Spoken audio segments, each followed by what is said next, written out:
Hello दोस्तों। देखिए आज हम विधान परिषद पढ़ेंगे और संविधान के मैं बहुत सारे चैप्टर अपलोड किया हूँ पहले। अगर आप उसको नहीं देखें तो आपको संविधान की प्लेलिस्ट के अंदर मिल जाएगा। अगर आप कंप्लीट संविधान पढ़ना चाहते हैं तो आप पढ़ सकते हैं और जो पार्ट आपको इंपॉर्टेंट लगे या फिर उसको देख लीजिए। देखिए दोस्तों, अगर आप स्टेट लेवल की या सेंट्रल लेवल की किसी भी एग्जाम की प्रिपरेशन कर रहे हो तो ये सभी के लिए यूजफुल रहेगा ये पार्ट, है ना, संविधान। ठीक है। अब देखिए दोस्तों, आपको सबसे पहले ये देखना है कि भारत के अंदर जो विधायिका है वो केंद्र स्तर पर भी होती है और राज्य स्तर पर भी होती है। जो राज्य सूची के विषय हैं, ठीक है, उसको कौन बनाएगा? विधानमंडल, यानी राज्य स्तर की सरकार बनाती है। राज्य स्तर की विधायिका, ये ऐसे याद रखना। उसके बाद में देखिए, जो संघ सूची के विषय हैं उसको कौन बनाता है? संघ सूची के विषय को संसद या हमारी केंद्र स्तर की सरकार। अब देखिए, उसके बाद में एक समर्थित सूची भी आती है, उसको कौन बनाती है? दोनों सरकार मिलकर। ठीक है। जब मैंने सूचियां पढ़ाई था उस टाइम पे इसका जिक्र किया था।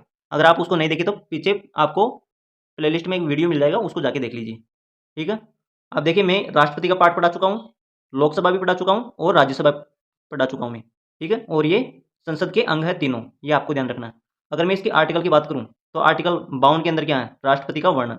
जबकि लोकसभा का 81 के अंदर है, राज्यसभा का 80 के अंदर वर्णन मिलता है और संसद का 79 के अंदर वर्णन है।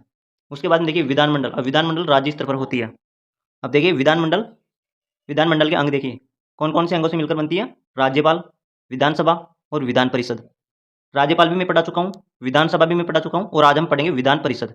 ठीक है। ये हमारा इसका जो राज्य राज्य की विधायिका है उसका लास्ट पार्ट है ये। ठीक है।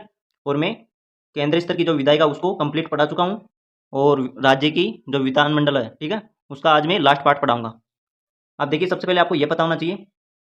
देखिए दोस्तों, इसके कुछ आर्टिकल भी याद रख लेना जो राज्य की विधानमंडल है। जैसे मैं विधानमंडल की बात करूं तो इसका 168 आर्टिकल में इसका वर्णन है। ठीक है। जबकि विधान परिषद की बात करें तो इसका 169 के अंदर इसका वर्णन मिलता है और विधानसभा का 170 के अंदर। ठीक है, 170, ये आपको ध्यान रखना है। अब देखिए अगला पॉइंट देखिए अपना, वर्तमान में कितने राज्यों में विधान परिषद है?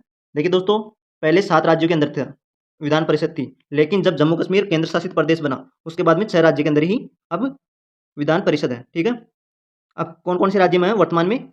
यूपी, बिहार, कर्नाटक और महाराष्ट्र, आंध्र प्रदेश और तेलंगाना। ठीक है, 6 राज्य के अंदर अभी वर्तमान में विधान परिषद है। इसके अलावा आप ये भी याद रखना, जो असम, ठीक है, कौन कौन? असम और उड़ीसा। इसमें क्या हुआ कि ये 2 राज्य ने विधान परिषद बनाने के लिए पहले तो अपने विधानसभा के अंदर एक प्रस्ताव पारित किया और वो 2/3 बहुमत से पारित हो गया। ठीक है। पारित होने के बाद में संसद में गया और संसद में भी वो पारित हो गया। ठीक है। और मंजूरी मिल गई। अब देखिए दोस्तों, लेकिन अभी तक इसमें बनी नहीं है। ठीक है। लेकिन अब इसमें बन सकती है, अभी राज्य पर डिपेंड होगा, ये आपको ध्यान रखना है। अब देखिए, जम्मू कश्मीर कब केंद्र शासित प्रदेश बना, ये भी आपको याद रख लेना। 31 अक्टूबर। ठीक है, अक्टूबर 2019। ठीक है। कब बना? 31 अक्टूबर 2019 को केंद्र शासित प्रदेश बना, जिसके बाद में वो अब केंद्र शासित विधान परिषद वाला राज्य नहीं रहा। उसके बाद में देखिए, जम्मू कश्मीर में विधान परिषद कब से कब तक रही? अगर आपको एग्जाम में से पूछ लिया जाए तो 1957 से 2019 तक रही है, वर्तमान में नहीं अब। उसके बाद में देखिए, अगर विधान परिषद का गठन या समाप्ति का वर्णन किस अनुच्छेद में है? अनुच्छेद 169 के अंदर। ठीक है। अब देखिए विधान परिषद बनाने की प्रक्रिया। देखिए दोस्तों, अगर किसी राज्य को विधान परिषद बनानी है, ठीक है, या फिर उसको समाप्त करना है जिसके अंदर है वर्तमान में, ठीक है, तो वो कैसे करेगा? सबसे पहले विधानसभा के अंदर एक प्रस्ताव लाएगा। अगर बनाएगा तो बनाने का लाएगा और समाप्त करेगा तो समाप्त करने का लाएगा। ठीक है। अब उस जो प्रस्ताव लाया है उसको 2/3 बहुमत से पारित करना होगा विधानसभा के अंदर। ठीक है। जिस राज्य के अंदर बनाना है या समाप्त करना, उसी राज्य की विधानसभा में ये पारित करना होगा 2/3 बहुमत से। उसके बाद में वो संसद में जाता है। ठीक है। अब संसद में साधारण बहुमत से पारित करना होगा। ठीक है। किस बहुमत से? साधारण बहुमत से। उसके बाद में वो किसके पास जाएगा? राष्ट्रपति के पास, संसद में पारित होने के बाद में। अब राष्ट्रपति के पास जा रहा है, अब राष्ट्रपति भी इस पे सिग्नेचर कर देता है। ठीक है। तो इसके बाद में वो विधान परिषद बनाने का है तो बन जाएगा और समाप्त करने का है तो समाप्त हो जाएगा। ये ऐसे आपको याद रखना। देखिए दोस्तों, अगर आप साधारण बहुमत में नहीं समझ पा रहे हैं तो आपको प्लेलिस्ट में एक वीडियो मिल जाएगा, संविधान संशोधन कितने प्रकार का होता है और कैसे कैसे होता है। ठीक है। मैं सारे वीडियो अपलोड किया हूँ, उसमें आपको मिल जाएगा, जाके देख लीजिए। ठीक है। अब देखिए अगले पार्ट के अंदर विधान परिषद की संरचना। देखिए दोस्तों, अधिकतम संख्या विधान परिषद की कितनी हो सकती है? मतलब विधान परिषद के अंदर अधिकतम सीट कितनी हो सकती है? विधानसभा में जितनी सीट है ना, उसकी 1/3 सीट से अधिक नहीं हो सकती है। मतलब 1/3 सीट तक हो सकती है या फिर उससे कम भी हो सकती है। ठीक है, ये आपको ध्यान रखना। लेकिन विधानसभा की 1/3 सीट से अधिक नहीं होगी, ये कंडीशन है। दूसरी कंडीशन क्या है कि उसमें न्यूनतम 40 सीट से कम नहीं हो सकती है, ये आपको ध्यान रखना है। ठीक है, देखिए दोस्तों, जब जम्मू कश्मीर केंद्र शासित प्रदेश था, उस टाइम पे उसमें क्या थी, विधान परिषद, और उस टाइम पे उसमें कितनी सीट थी, 36। अब उसमें 36 क्यों ही थी, ठीक है, 40 कम थी। 40 कम इसलिए थी क्योंकि पीयू के जो क्षेत्र था, उस उसी की वजह से 4 सीट वहाँ पे कम आ रही थी। ठीक है, तो ये आपको ये ध्यान रखना है। उसके बाद में देखिए विधान परिषद के सदस्य का चयन। देखिए दोस्तों, विधान परिषद के जो सदस्य हैं उसको कैसे चुना जाता है। अब उसको 5 प्रकार से चुना जाता है, ये आपको ध्यान रखना है।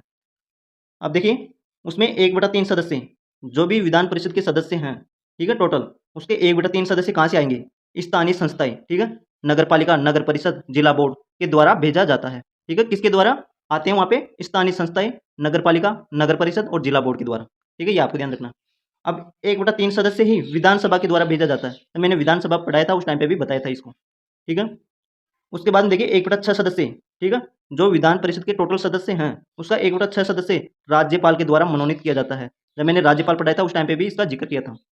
उसके बाद में देखिए हमारा 4th नंबर का टॉपिक, इसमें क्या है, 1/12 सदस्य स्नातक द्वारा जाते हैं, जो 3 वर्ष पहले ग्रेजुएशन कर चुके हों। ठीक है, जो 3 वर्ष पहले ग्रेजुएशन कर चुके हैं जो छात्र, वो इसमें चुने जाते हैं 1/12 सदस्य के अंदर।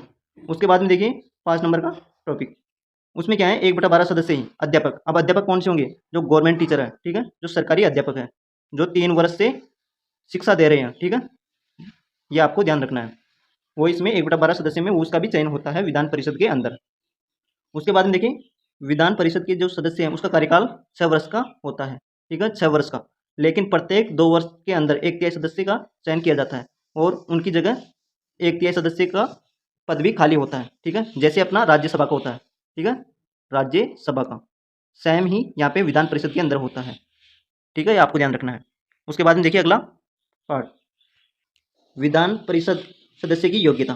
देखिए विधान परिषद के जो सदस्य हैं उसकी क्या क्या योग्यता होनी चाहिए। भारत का नागरिक होना चाहिए। ठीक है, 30 वर्ष आयु पूरी कर चुका हो, मानसिक रूप से स्वस्थ हो, कोई पागल वगैरह नहीं होना चाहिए, दिवालिया घोषित नहीं हो। दिवालिया क्या होता है, जिसके ऊपर जैसे कोई कर्जा वगैरह, जैसे किसी बैंक वगैरह का ज़्यादा उसके लोन, जैसे दिवालिया घोषित नहीं होना चाहिए। ठीक है, जैसे आपको ध्यान रखना है। अब देखिए दोस्तों, कई बार आपको एग्जाम में फंसाने के लिए यहाँ पे ऐसे दे दिया जाता है जैसे भारत का नागरिक है। ठीक है, जैसे जन्मजात नागरिक हो भारत का, ऐसी कोई कंडीशन नहीं है, क्योंकि भारत का नागरिक चाहे वो कब से भी हो, लेकिन वो भारत का नागरिक होना चाहिए वर्तमान के अंदर, जब वो विधान परिषद का सदस्य बन रहा है उस टाइम पे। ठीक है, अब चाहे वो किसी भी देश का हो और भारत के अंदर आके नागरिकता प्राप्त की हो, चाहे कैसा भी हो। ठीक है, ऐसी कोई कंडीशन नहीं है। उसके बाद में देखिए विधान परिषद के कार्य। अब देखिए इसमें इसके कार्य क्या क्या है विधान परिषद के, सरकार को सकारात्मक सहयोग दे सके। ठीक है दोस्तों, इसमें क्या है कि सरकार को सकारात्मक सहयोग दे सके, क्योंकि विधान परिषद को इसलिए बनाया गया था क्योंकि इसके अंदर काफ़ी शिक्षित लोग रहते हैं। जैसे अगर आप देखेंगे तो इसमें अध्यापक भी आए थे। ठीक है, जो स्कूल गवर्नमेंट स्कूल के टीचर हैं वो भी आए हैं, और इसमें जो राज्यपाल के द्वारा मनोनीत किए जाते हैं। अब राज्यपाल किसको मनोनीत करता है, जो विज्ञान में, समाज सेवा में, ठीक है, साहित्य में, कला में जो उत्कृष्ट कार्य किया हो, ठीक है, उन्हीं को मनोनीत करता है। तो अनुभवी लोग ज़्यादातर इसमें होते हैं विधान परिषद के अंदर, इसलिए सरकार के काफ़ी सहयोगी होते हैं। ठीक है, सरकार को चलाने के लिए काफ़ी हेल्पफुल होते हैं। उसके बाद में देखिए साधारण विधेयक। अब देखिए दोस्तों, साधारण विधेयक क्या है इसमें। देखिए दोस्तों, जब भी साधारण विधेयक सबसे पहले विधानसभा के अंदर पारित होके आता है, ये आपको पता होना चाहिए। ठीक है, जिस राज्य के अंदर भी विधान परिषद, तो सभी राज्य के अंदर है। ठीक है, लेकिन विधान परिषद सभी राज्य में नहीं है। अब जिस राज्य के अंदर दोनों है, ठीक है, तो उसमें सबसे पहले विधान परिषद के अंदर बाद में आएगा, सॉरी दोस्तों, सबसे पहले विधान सभा के अंदर प्रस्ताव आएगा। ठीक है, किसका, साधारण विधेयक का। अब वहां से पारित होगा, उसके बाद में विधान परिषद के अंदर आएगा। अब विधान परिषद को उसको पारित करने के लिए 3 माह का टाइम दिया जाता है, 3 माह का। ठीक है, 3 महीने का। अब 3 महीने के अंदर वो साधारण विधेयक को पारित भी कर सकती है और नहीं भी। ठीक है, लेकिन उसे 3 माह के बाद किसके पास वापस लौटा सकती है, वो विधानसभा के पास ही। ठीक है, कौन लौटाएगी, विधान परिषद। ठीक है, ये आपको ध्यान रखना। अब मान लीजिए फिर से वापस विधान परिषद वापस ही, सॉरी दोस्तों, फिर से वापस विधान परिषद के पास लौट कर आ जाता है विधानसभा से, फिर 1 माह का टाइम दिया, 1 महीना का टाइम दिया जाता है उसको। ठीक है, अगर फिर भी अगर वो पारित नहीं करती है, ठीक है, 1 महीने के अंदर, तो वो पारित मान लिया जाता है, या फिर उसे पारित करना ही होता है विधान परिषद को। ठीक है, तो मैक्सिमम 4 महीने का उसे टाइम मिलता है विधान परिषद को।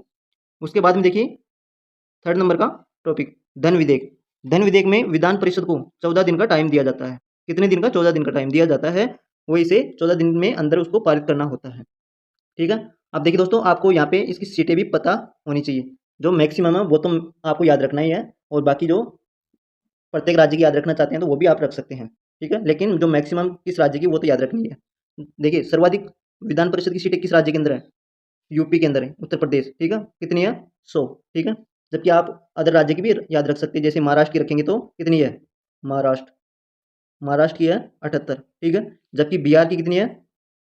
बिहार की है 75, ठीक है। ऐसे आप याद रख सकते हैं। देखिए दोस्तों, अगर आपको ये वीडियो अच्छा लगा तो लाइक और सब्सक्राइब जरूर करें दोस्तों।